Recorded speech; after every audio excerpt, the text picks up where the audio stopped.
Tony Ferguson had been on an 8-fight roll. If you just do a basic Google search, you can see that he was on a 12-fight win streak. Since this COVID-19 pandemic, daily sports shows like Undisputed, First Take, whatever, they're just rerunning the same topic over and over again. And I questioned, a month ago, like, why aren't you talking about UFC, right? There's so many great stories that even if you're not a mixed martial arts fan, you can still talk about the story behind it and why should people care. And listen, I love a LeBron James, Michael Jordan topic as much as the next person, but damn it, if I hear it every single day and there's no games being played, it's kind of hard. So they're finally starting to talk about UFC. Obviously, Skip Bayliss, Shannon, Sharpe, they're not really big fans of mixed martial arts, UFC. They don't have the same passion as they do in football and basketball, and understandably so. These guys are both 50 plus years old. They didn't have mixed martial arts 40 years ago. And I just don't think they have the same passion as like me, for example. But they really should do more research. Some of the things they're saying on Undisputed are just embarrassing. I'm not just blaming them, but I believe their researcher, nobody on that team apparently has any passion for mixed martial arts. They're just getting some simple facts wrong. And it doesn't look good when you're on television. If Skip and Shannon were talking to each other behind the scene, they're talking to friends at the barbershop, well, whatever, a lot of people don't know what they're talking about. But when you're on a national show, you're supposed to be experts, you're debating, and you're getting a simple fact wrong. It doesn't look good. If I'm out here talking about basketball, I'm talking about LeBron James, and I'm saying, well, LeBron James is unstoppable because LeBron James is, 7'1", 300 pounds. That tells you right there that you don't know what the hell you're talking about. So without further ado, let's dissect this segment. Made the biggest difference for the athletes inside the cage. For the simple fact, Skip, they can hear now. They're responding to Daniel Cormier. They can hear him talking about the adjustments and how they should be fighting. And you hear the fighters like, I made adjustments accordingly. So I think that's the biggest thing. They would have never been able to hear that. Okay, so let's break down Shannon's. First of all, he went on for about close to 2 minutes. He's really talking about nothing, right?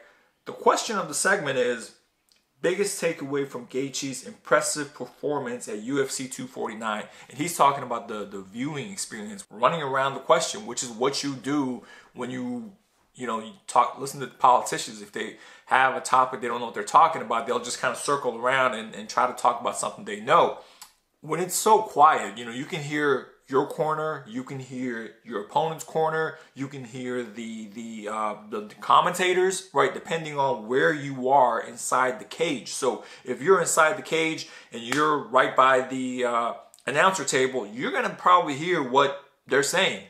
If you're in the cage and you're by your corner side, you're probably going to hear what your corner is saying. That's not really a big takeaway. Like, that's not something that's, oh my God, this is a difference maker at all. Daniel Cormier said nothing that anybody who's been watching mixed martial arts, who even knows a little bit about mixed martial, like, check low kicks is a pretty common thing to do. You know what I mean? Like, the guy was throwing some really heavy leg kicks. He was busting up Greg Hardy's legs. He wasn't checking him.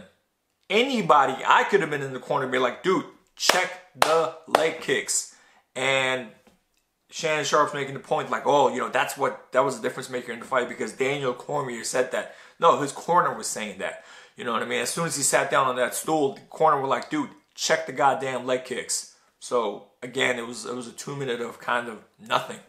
I do think it dramatically affected the outcome of the main event fight that we're discussing right now.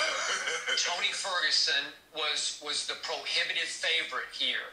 And I think that no crowd hugely helped the hopeless underdog, quote unquote, Justin Gaethje, because Skip is like over exaggerated. He's making it sound like this was Buster Douglas versus, Mike Tyson favorite odds, and that's just not the case. Tony Ferguson had been on an 8-fight roll. If you just do a basic Google search, you can see that he was on a 12-fight win streak. The difference between winning 8 fights in a row, which is really, really difficult in the world of mixed martial arts and in the UFC.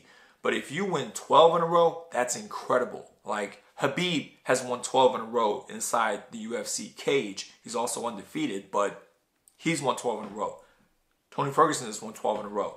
That's why that matchup was so exciting, because these two guys are in an incredible run. If this had been in T-Mobile Arena in Las Vegas with 20,000 people blowing the roof off that place, I believe it would have elevated the early attack mode of Tony Ferguson. It would have gotten him going faster against an underdog who was dangerously underestimated. Obviously, that's a good point. This was supposed to be Khabib, and it was supposed to be the title fight that everybody was looking forward to until the pandemic and the travel restrictions made Khabib a late scratch. So obviously, Tony Ferguson spent much of his camp preparing for the new baddest man on the planet, Khabib. He wants to get you on the ground and wrestle you into chokehold submission.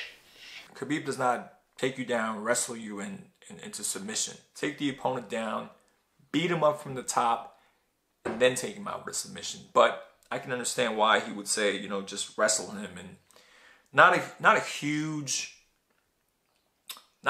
mistake. But again, these are just some smaller, minor details that a fan or somebody who really follows the sport would know.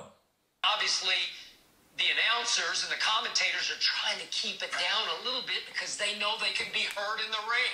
Again, that has nothing to do with, the announcers are not trying to keep it down. Like, it doesn't matter. You could actually hear fist on cheekbone, splat, crack.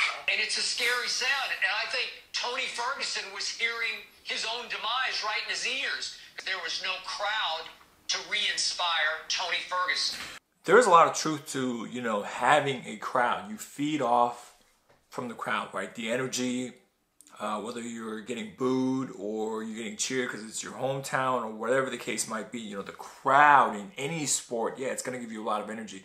But this notion that Tony Ferguson lost because he didn't have the crowd, it's not like Justin Gaethje had a crowd. Nobody was cheering for him. They're both on even fields. So I can't say, well, he lost because he didn't have a crowd. Well, what about the other guy? He didn't have a crowd either. Skip, and this is why you have to be careful accepting a fight with a fill-in. Because you've been prepared, let's just say for the sake of argument, Skip. Shannon makes a good point. I'm getting ready to face the Patriots. And all of a sudden they back out. Yeah. And I'm gonna play the Ravens. Well, Skip, I've been practicing for a totally different offense. You've been preparing yourself for a totally different style of tactic or fight than what you're gonna get. This guy has nothing to lose. He can throw caution to the wind in a situation. We've seen this in boxing matches, Skip. And if I'm not mistaken, I think John Jones won one of his first titles as a fill-in, Skip. You have to be careful. Yep. You're preparing for a certain type of fighter. And then all of a sudden, the fighter that you're preparing for, he's unable to do an injury, travel ban, or whatever, Skip. And it's like, okay, well, this guy's out. Well, will you fight him? Sure, I've been in training camp, but you haven't been in training camp for that particular fighter. So you got to be careful, Skip, accepting something last minute, because and I believe that's what happened to Tony Ferguson. Now, he did hear Dana White says that Ferguson looked a little slow, and maybe it was the weight cut. Obviously, you know, Skip, maybe these guys walk around probably 20, 25 pounds heavier than what they go into the. So Shannon makes a really good point, right? But I like what Shannon did there, is that he talks about the fight, but then he goes back to what he knows best, which is football. Right? He doesn't use fighters as a comparison. He goes like, okay, you know, if you're training for this team and all of a sudden the team is switched, blah, blah. So he makes a very good point. You're training for a certain type of fighter styles, right? You have all your sparring partners, your whole training camp is around this type of fighter, and all of a sudden that gets switched to a complete opposite. That's going to make a big difference. And because like, oh, you've been training. No, not all training is equal. You've been training for this style, and all of a sudden it gets switched. It's a lot to adjust. So he makes a great point on this. But here's another thing that Shannon Sharpe gets wrong. And again, with some basic research, he wouldn't have made this mistake. The weight cut. What Dana White is talking about is Tony Ferguson cut 2 times I think in the last month, right? Because this original fight, UFC 241, was supposed to happen a couple weeks ago. And then the governor of the state called Disney, and basically it was pulled last minute. But Tony Ferguson, just being, you know, I'm not going to get into Tony Ferguson, but he still cut the weight on the day of the weigh-ins that the original fight was supposed to happen, right? And cutting weight is one of the most difficult things to do in a fight, especially when you're cutting 15, 20 pounds. It's a detriment to your body. Nobody likes cutting weight. It's not beneficial for you. It takes a toll physically, mentally. Tony Ferguson did it just to prove a point. He cuts weight. He does all this work, cuts weight. He has to recoup, and then he has to cut weight a couple weeks later, right? Now, if Tony Ferguson had beaten Justin Gaethje, people would be praising Tony Ferguson. Oh, he broke him mentally. He broke him mentally, man. He cut that weight a few weeks ago, man. That was a mental win for Tony Ferguson. Because of how he lost, Dana White said, listen, it might be that he cut weight twice in the last month, and he shouldn't have done that. And of course, people are going to say that. I will make the point that Tony Ferguson and Justin Gaethje were both collegiate wrestlers. So, college wrestlers, they cut weight frequently. They cut weight a lot. Tony Ferguson was on The Ultimate Fighter, where they're fighting like on a weekly basis, right? He won The Ultimate Fighter. So he's literally fighting a few times in a month. So he's accustomed to cutting weight frequently in the span of 1 month. That being said, he's still 36 years old. That being said, cutting weight is still not an easy thing. So again, Shannon touches on it. Shannon makes the point, but it's not because of the initial weight cut. He cut weight 2 times in a very short span of time, which is detrimental. But again, the researcher, he didn't know it. So, bad look. I wouldn't mind seeing Gaethje and Conor McGregor. I would, because I would love if styles make fights. Conor fancies himself a boxer, obviously, and he hung in there with Floyd for 10 rounds. I think it'd be a very intriguing fight because as great as Gaethje was the other night, do I think he could stay on his feet against Khabib? Well, nobody has been able to. Obviously, Conor wasn't able to. So I figure Khabib could get Gaethje on the ground fairly quickly, and when he did, it would be hard because he could just bear hug him, and I'm not sure Gaethje's built to do that. Yeah, when I look at this, I look at Gaethje, Skip. He doesn't look like a boxer. He looks like a fighter. And if you look at Conor McGregor has a boxing skill background.